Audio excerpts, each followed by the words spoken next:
Bueno, hola, ¿cómo están? Vamos a iniciar la sesión de hoy, 4 de mayo, análisis jurisprudencial, que tienen sus presentaciones. Por lo cual, antes que nada, voy a pasar lista y creo que están todos, ¿verdad? Dani, Presente. Carla, Presente. Aimé, Presente. Edna, Presente. Carlos Espitia, Presente. Aileen, Presente. Julián Presente. y Carlos Emanuel. Muy bien, muy bien, muy bien. Carlos creo que sí está aquí. Ya se había presentado.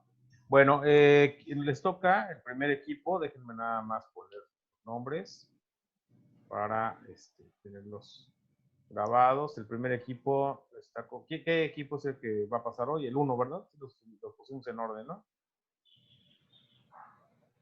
¿Y quiénes son? Carlos Espitia, ¿quién más? No sé, segundo. ¿Cómo? Nosotros somos el Soy la segundo. primera con Julián. ¿Quiénes presentan ahorita? Julián y yo. Julián. ¿Cómo te apellidas, Julián? Román. ¿Román qué? Tun. Bueno. Tun, Julián. Ok, ¿y quién más? Yo, profe. Tu nombre completo, please. Chablevas. Carla. Chable Vaz, Carla. Carla con cabo, ¿verdad? Sí, profe. Gracias. Muchas gracias. Déjenme nada más grabarlo. 2 minutos, no tardo nada. Guardarlo.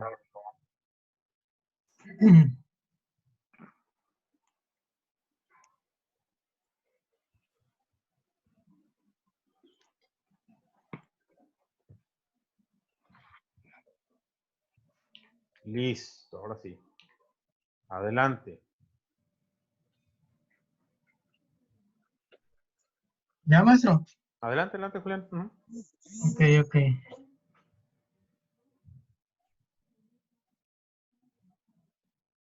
Solo dígame si se ve. Sí, perfecto. ¿Sí se ve ahorita? Sí.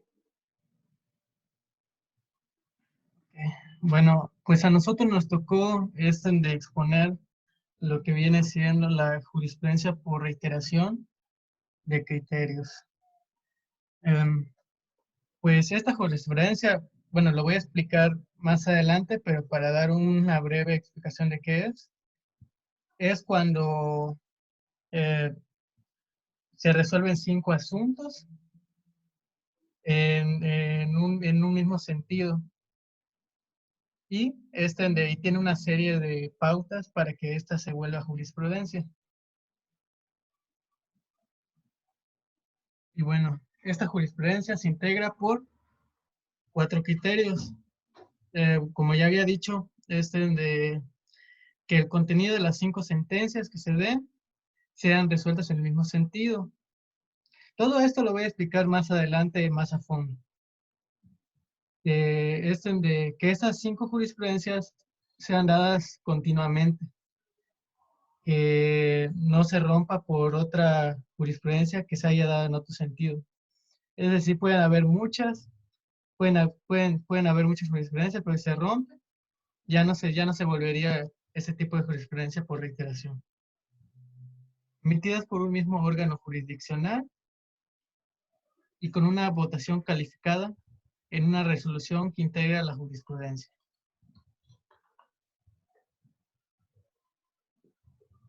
Y pues bueno, este tipo de jurisprudencia, su fundamento jurídico está en el artículo 222 de la Ley de Amparo, que dice lo siguiente.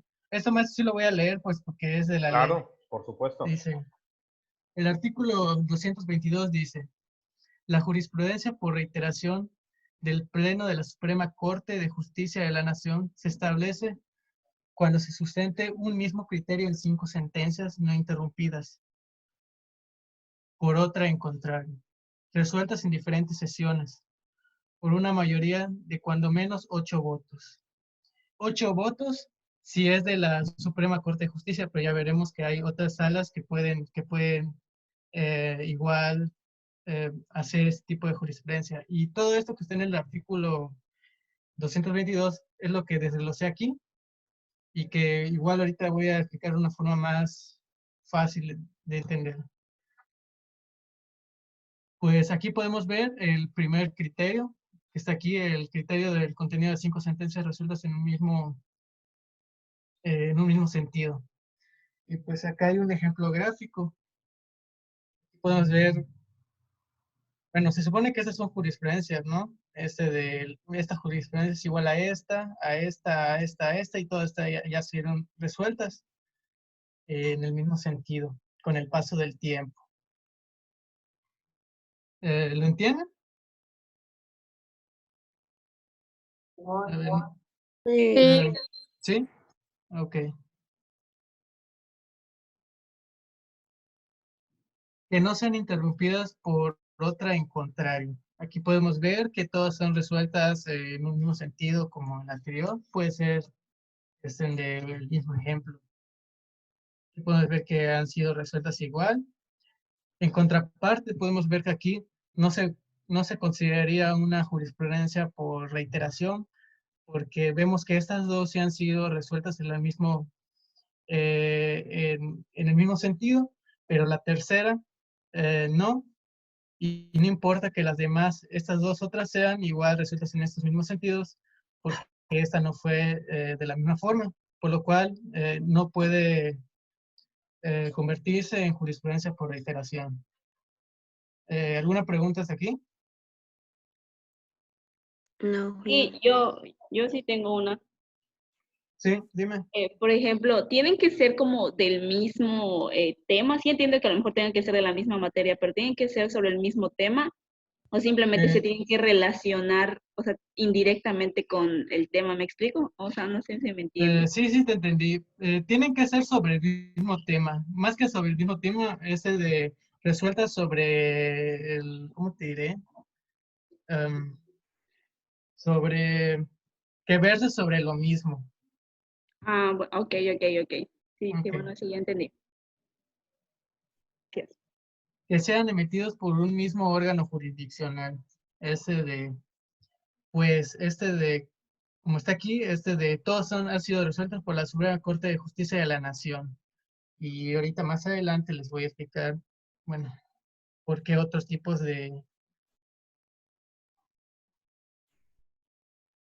porque quiénes otros organismos están facultados para crear las jurisprudencias de reiteración. Estos pueden ser la Suprema Corte de Justicia de la Federación, las salas de la Suprema Corte de la Federación y los tribunales colegiados. Solo estos tres órganos están facultados para crear estas jurisprudencias. Ahorita mi compañera Carla les va a explicar los votos y otros datos sobre esto. Carla, Sí, bueno, ahí está. como mencionó Julián, cada organismo de eso necesitan una cierta cantidad de votos para que se vuelva como jurisprudencia. Si es del Pleno de la Suprema Corte de Justicia de la Nación, se necesitan 8 votos. Si es con una votación calificada en cada resolución que integra la jurisprudencia, o la sala es la Suprema Corte de Justicia de la Nación, se necesitan 4. Y si es del tribunal colegiado, solamente se necesitan 3 votos que estén a favor.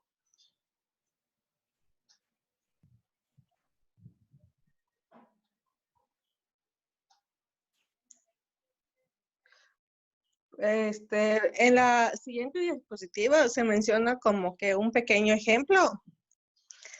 Es decir, si la Suprema Corte de la Nación aún existen 5 asuntos resueltos de forma reiterada, pero solamente votaron 4 ministros, no se considera ni obligatorio ni se vuelve jurisprudencia.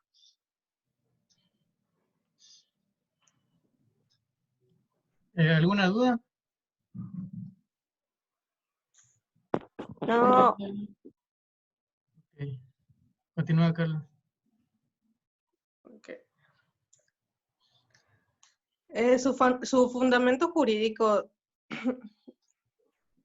se encuentran en el artículo 223 y el 224 de la Ley de Amparo, cuyo artículo dice la jurisprudencia por reiteración de las salas de la Suprema Corte de Justicia de la Nación se establece cuando se sustente un mismo criterio en 5 sentencias no interrumpidas por otra en contrario, y también que sean resueltas en diferentes sesiones por una mayoría de cuando menos 4 votos.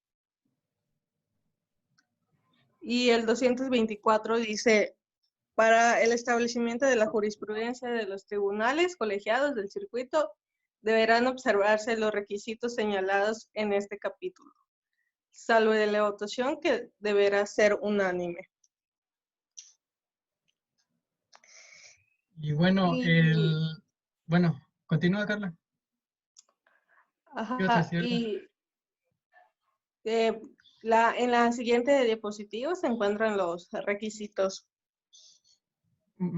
Bueno, antes de pasar a la siguiente, fíjese que el artículo 223 es interesante porque hace referencia a que podían existir 100, 200 jurisprudencias en un mismo sentido, pero si solo 4 o menos de 8, en este caso de la Suprema Corte de Justicia, o sea, si no se cumplen los 8 ministros que vayan a votar con esto, no se vuelve jurisprudencia, por más. ¿Alguna duda con esto? No. ¿No? Ok, es el de continúa, Carlos. Bueno, los requisitos de la jurisprudencia son que se trate de resoluciones de la Suprema Corte de Justicia de la Nación, que el órgano emisor de dicha resolución sea terminal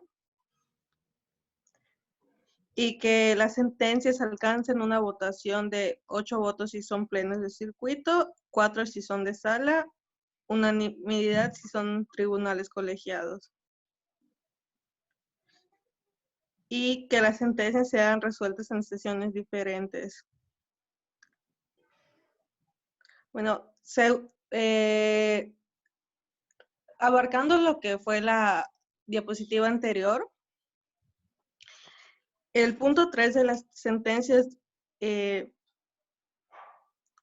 no importa en esta parte, o sea, solo sería que se trate de resoluciones, que el órgano emisor de dicha resolución sea terminal y que las sentencias sean resueltas en sesiones diferentes.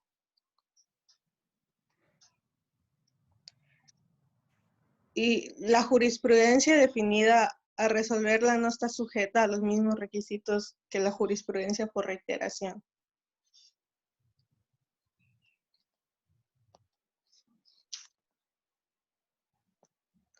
¿Tiene alguna pregunta, maestro? Bueno, sí. Lo que pasa que también, regrésate 2 pantallitas.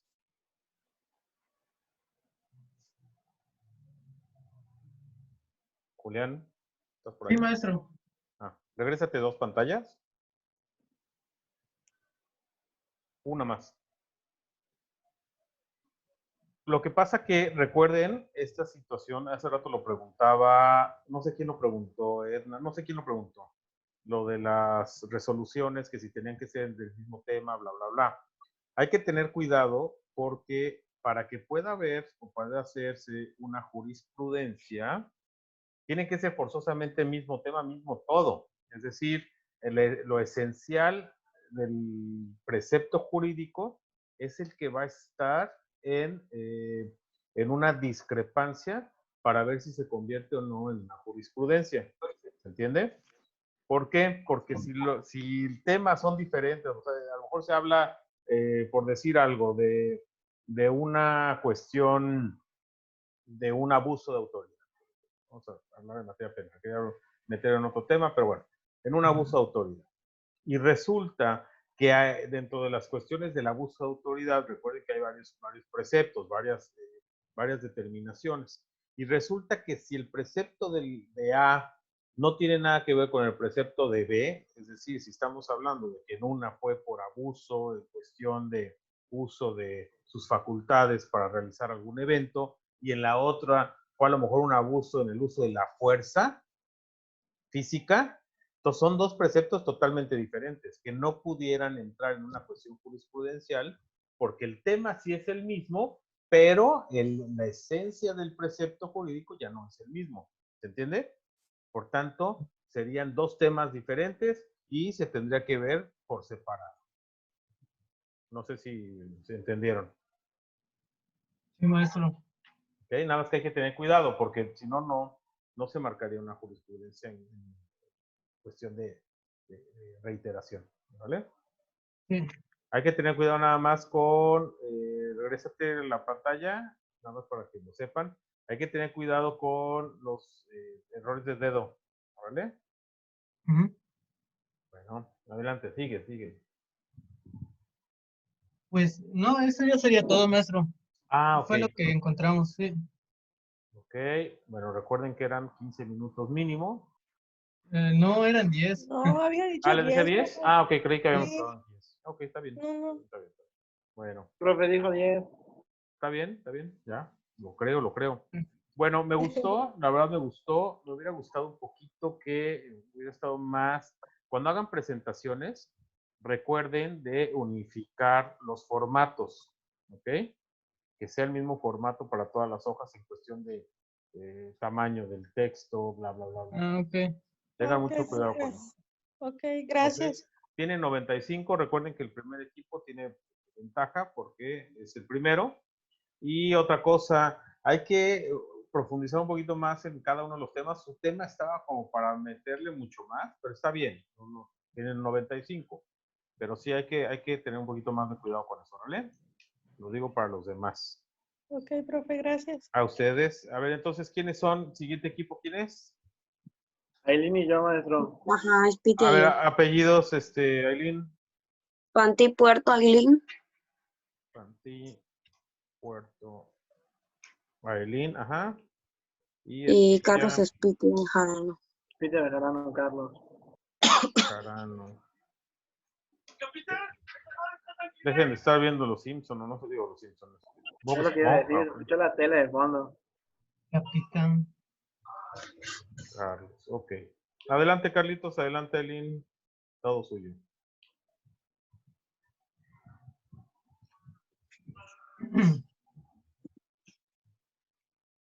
Bueno, pues nosotros le vamos a hablar sobre la contradicción de tesis.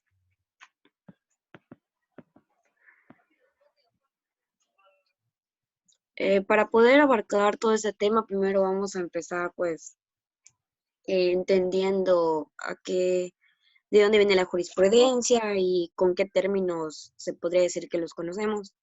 Ok, la palabra jurisprudencia proviene del latín, que significa jurisprudencia, compuesta por los vocablos juris, que significa derecho, y prudencia, que quiere decir conocimiento y ciencia.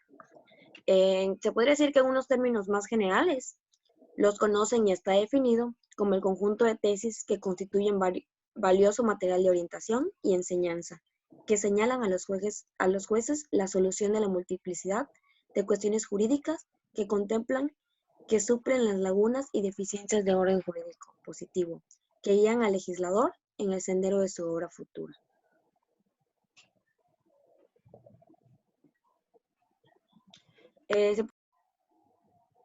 De México, como que la jurisprudencia se interpreta como si fuera una ley firme.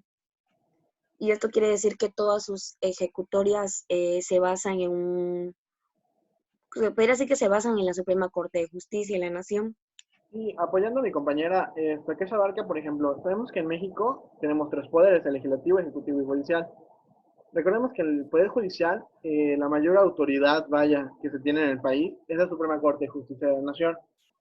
Acá lo que se lleva en esta diapositiva es reafirmar la idea, el concepto que se tiene, que toda resolución fundada y motivada de la Suprema Corte con respecto a sentencias adquieren un carácter obligatorio a nivel nacional, ya sea funcionando por salas o por los tribunales colegiados. Lo que diga la Suprema Corte tiene una validez completamente y lo cual debe de acatarse por todos los jueces y magistrados a nivel nacional. Eso es lo que quiere decir mi compañera. Ok. Acá podemos ver que en el artículo 94 y el 107 de la Constitución, junto con el 192 y 193 de la Ley de Amparo, establecen que la materia de la jurisprudencia es la interpretación de las leyes y reglamentos federales o locales y reformado con los tratados internacionales celebrados por el Estado mexicano. Porque recordemos que muchas veces muchos autores nos reafirman que la Constitución está a la par de los tratados internacionales, o a veces hasta el tratado internacional tiene más poder. Entonces, lo que se acata ya con esta reforma es que lo que salga de la Constitución y lo que salga de los tratados internacionales, cuando haya un problema, la Suprema Corte debe de resolverlo, y es cuando ya agarra una validez y una obligatoriedad por lo que diga la autoridad. ¿Alguna duda? No. Perfecto. ¿Vas, Aileen?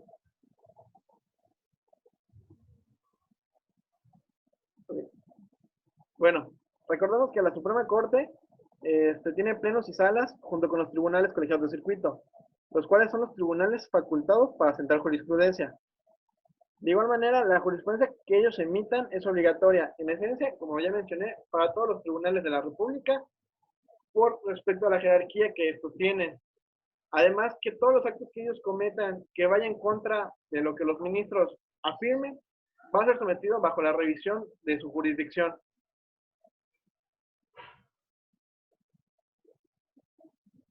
Perdón, estaba hablando, pero mi estaba tapado.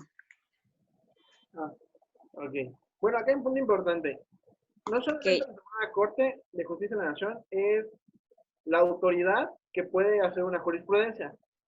Se sabe que por derecho en México sí tienen un peso muy importante y tiene mayor validez, pero igual hay ciertos ámbitos donde hay otros 3 tribunales que se nos permite tener jurisprudencia, el cual son el Federal de Justicia Fiscal y Administrativa, el Tribunal del Contencioso Administrativo, siempre y cuando funcione en el Pleno. Y este es un apartado para el Distrito Federal, el cual es su Tribunal Superior de Justicia. Esas son las otras 3 autoridades que además de la Suprema Corte, pueden emitir una jurisprudencia.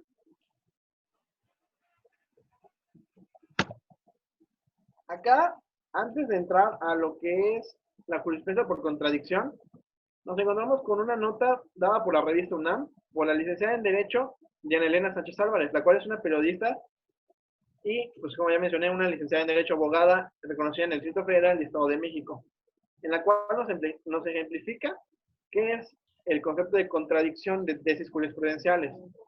Acá nos menciona que su doctrina ha señalado varios significados, y es que cuando aún existe unanimidad en estricto sentido de término de referencia, que era lo que nos mencionaba Julián, que era las 5 tesis o las 8 tesis que son unánimes en votación, sí existe una idea clara referenciada con los fines que persigue este.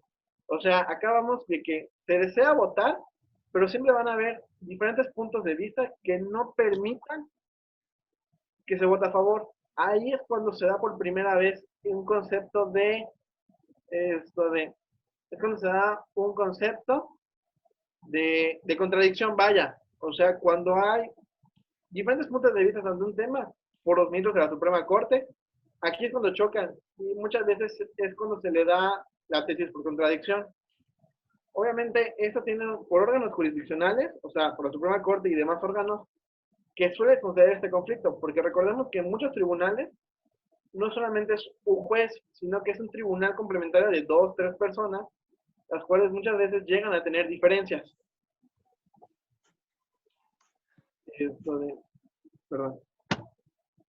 Ya mencionándonos de lleno, se encuentra la Ley de Amparo. En el capítulo 3, artículo 225, se logra mencionar qué es la contradicción. Para resumirlo, la contradicción se encarga de que cuando haya diferentes dudas o diferentes opiniones ante un tema, ya sea en la Suprema Corte, en los tribunales de circuito o en los tribunales colegiados, se deberá de someter a un tercero especializado, o sea, otro juez o otro grupo especializado, la diferencia y resolver esa discrepancia existente. Por eso son jurisprudencias por contradicción. Bajo un tema que no salga o que no se logre votar bien, porque hay un empate o porque no se logra considerar, un tercero, o sea, juez, juzgado, tribunal, va a ser el encargado, por petición, de votar si sí o si no, vayan, en resumidas cuentas.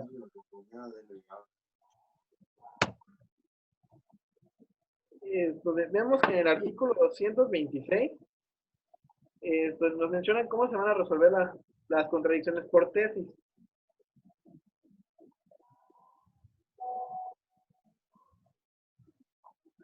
Mi compañera Eileen nos va a explicar y nos va a resumir cuáles son esas tres contradicciones.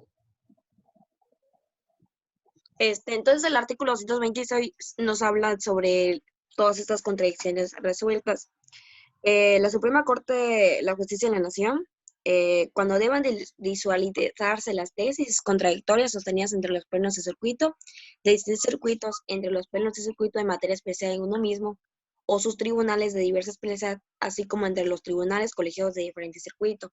Los plenos de circuito, cuando deban de visualizarse las tesis contradictorias sostenidas entre los tribunales colegiados de circuito.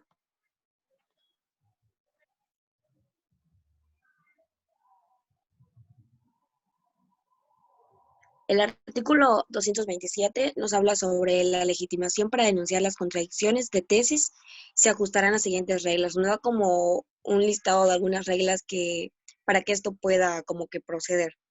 La 1 serían las contradicciones a que se refiere la fracción 1 del artículo anterior.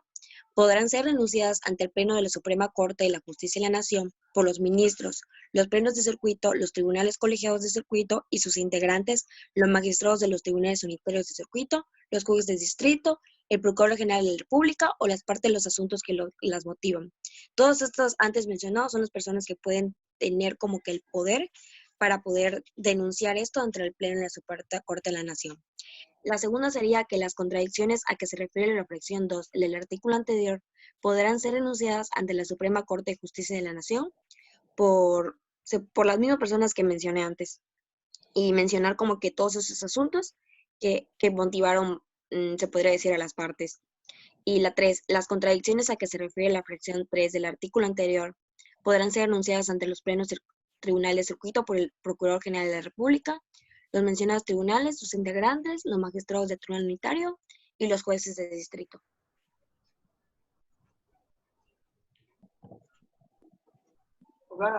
Para resumir las cuentas, acá se explica más fácil por la Universidad Autónoma Metropolitana.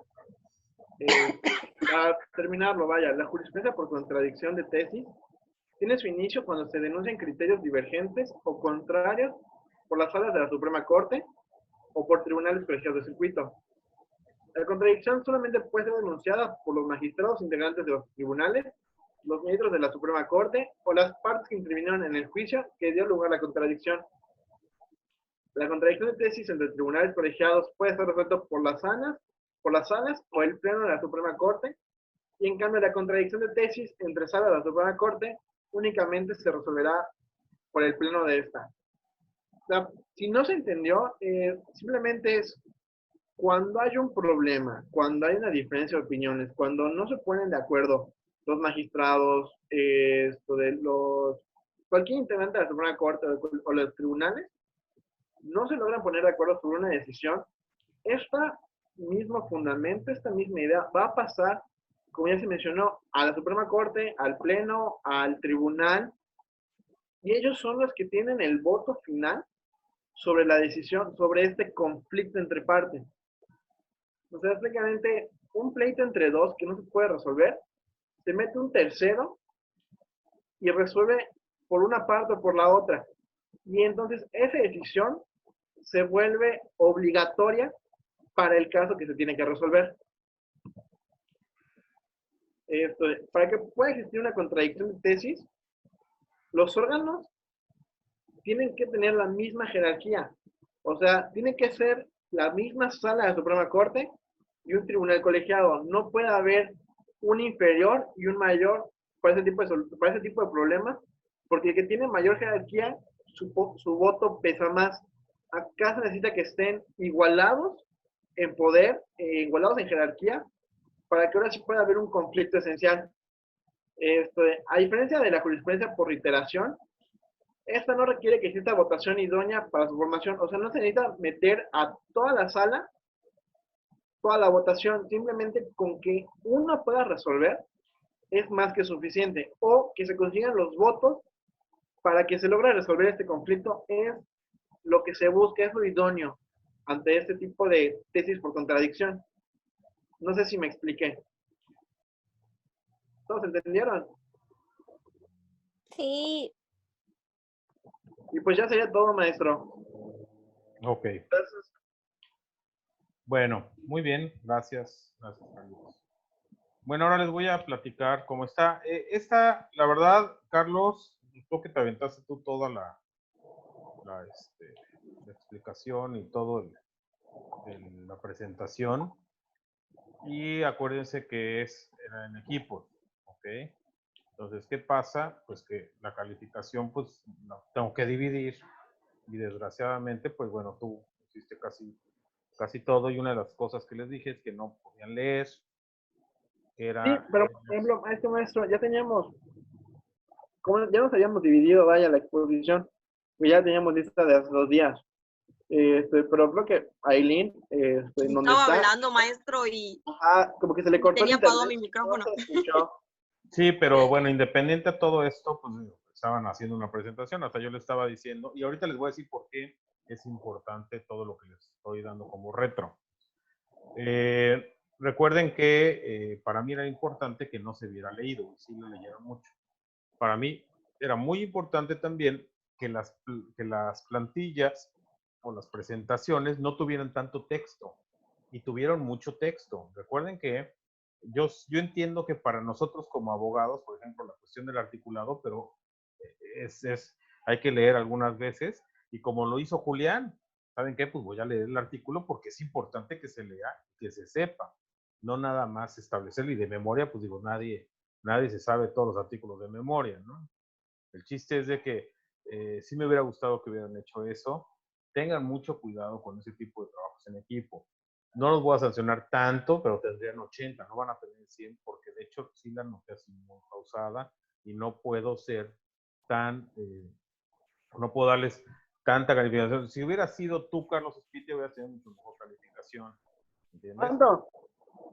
Tendrían 80, así como está, tendrían 80, pero si tú lo hubieras hecho solo, si hubieras tenido más calificación, porque al final del día, pues tú diste más explicación. El problema es que, acuérdense que la calificación es en equipo. Sí, maestro, lo entendemos. ¿Cómo? Sí se entiende, gracias.